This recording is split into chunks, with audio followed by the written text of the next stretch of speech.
ஓம் முருகா போற்றி, கந்தா போற்றி, கடம்பா போற்றி, கதிர்வேளா போற்றி. அறுபடை வீடு கொண்ட முருகப்பெருமானே போற்றி போற்றி. என் செல்ல பிள்ளையே, என் செல்ல குழந்தைகளே, உன் வாழ்க்கையில் நீ பல தடவை கஷ்டப்பட்டு இருக்கிறாய். சில இடங்களில் காயப்பட்டும் இருக்கிறாய். அதனால் உன் மனம் உடைந்து இருக்கிறது. சில வேளைகளில் நீ கண்ணீர் வடித்தும் இருக்கிறாய். இவையெல்லாம் உன் வாழ்க்கையில் நீ கடந்து வந்த துயரங்கள் மட்டும்தான்.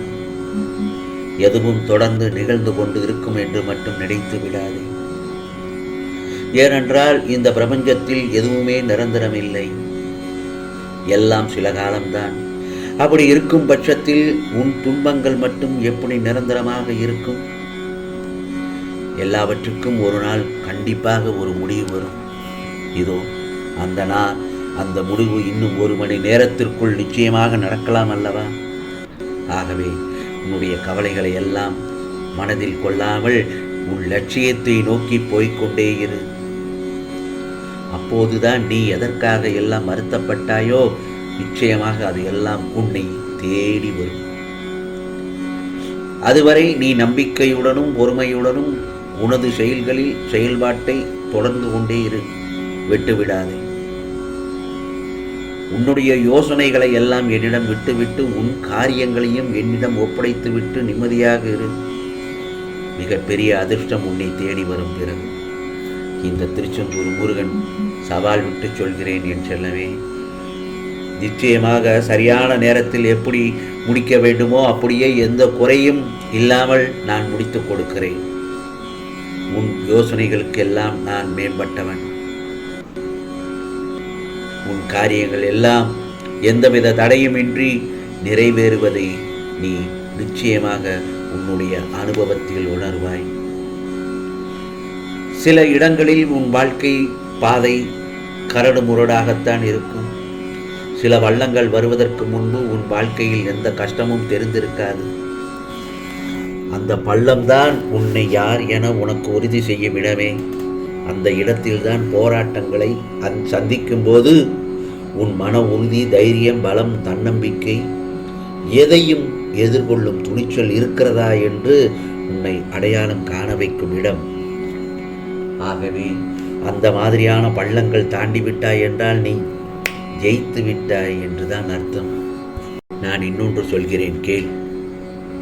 என்ன நடந்தாலும் உன் லட்சிய பாதையிலிருந்து தடம் புரளக்கூடாது. உன் வாழ்வில் நடக்கும் எந்த ஒரு செயலும் உனது நன்மைக்காக மட்டுமே நடக்கிறது என்று நம்பிக்கையுடன் செயல்பட வேண்டும். உனக்கு என்ன ஆயிற்று?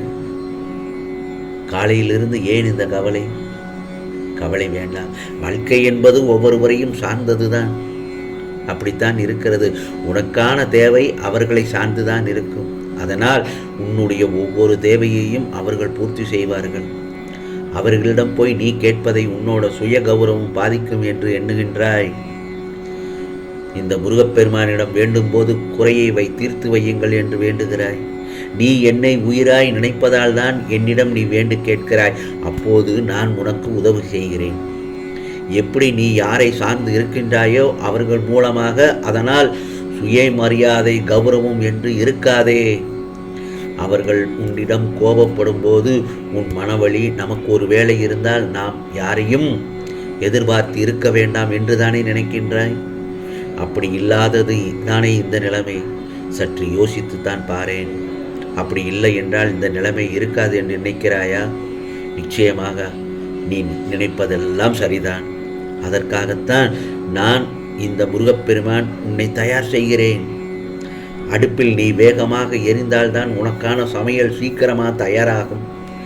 அதே போலவத்தான் நீ வாழ்க்கையில் சீக்கிரம் நல்ல நிலைமை வரவேதான் இந்த நிலை ஏற்பட்டிருக்கிறது இப்பொழுது.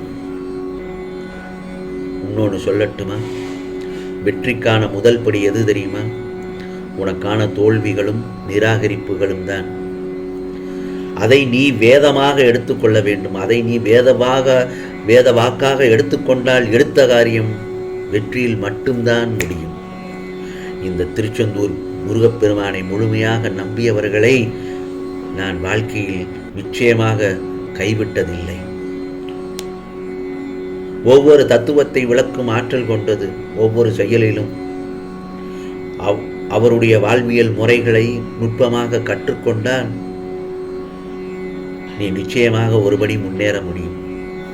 முருகா முருகா என்று அன்றைய நாளில் என்னுடைய நாமத்தை சொல்லிக் கொண்டு அந்த நாளை நீ ஆரம்பி.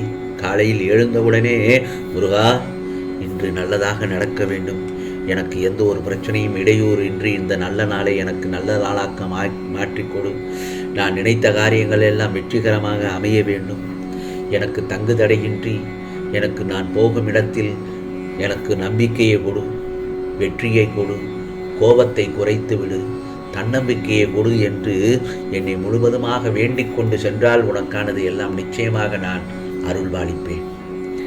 அதில் ஒரு சந்தேகமே வேண்டாம்.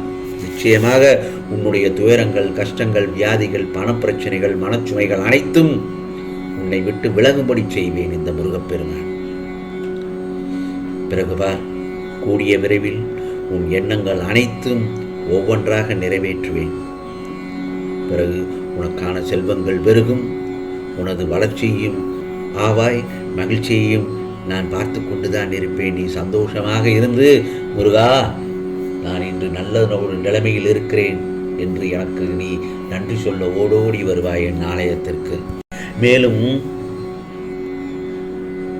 கர்ம பலன்களின் ஆதிக்கம் சூழ்நிலைகளை எல்லாம் மாறுபடும் போது நீ நெடுங்காலமாக விரும்பிய எண்ணங்கள் பல வருடங்களுக்கு தள்ளி போகும் சூழ்நிலைக்கு நீ தள்ளப்படுகிறாய். ஏன், எதனால், எதற்காக? மாற்றம் ஏற்படுவதற்காகத்தான், அதற்கு உன்னை தயார் செய்வதற்காகத்தான் என்று அர்த்தம். ஆகவே பொறுத்திருந்து காத்திரு, அத்தனையும் நடக்கப் போகிறது. உன்னை விட்டு இந்த துன்பங்கள் நீங்க போகிறது. இனி உனக்கு உன் வாழ்க்கையில் இன்பங்கள் தேடி வரப்போகிறது. உன்னை உயர்ந்த நிலைக்கு கொண்டு வருவேன் இந்த திருச்செந்தூர் முருகப்பெருமான். எந்த சூழ்நிலையிலும் நீ பொறுமையையும் நம்பிக்கையை மட்டும் இழக்க வேண்டாம். இனி வரும் காலங்களில் நீ காலமெல்லாம் கஷ்டப்பட்டதை மாற்றி காட்டி இன்பத்தை வாரி வழங்குவேன். ஆம் செல்லமே, உன்னுடைய எதிர்காலம் சீரும் சிறப்புமாக இந்த முருகப்பெருமானின் அருளோடு நிச்சயமாக உனக்கு நல்ல காலம் பிறந்து விட்டது. இனி உனக்கு அதிர்ஷ்ட காலம்தான். ஆம் செல்லமே, நல்லதொரு திடீரென திருப்பம் நல்லதாகவும் நன்மையாகவும் நிச்சயமாக உன்னிடம் வந்து சேரும். இது முருகப்பெருமானின் அருள் வாக்கு, தெய்வ வாக்கு, சத்திய வாக்கு. ஓம் சரவண பவ, ஓம் சரவண பவ, ஓம் சரவண பவ.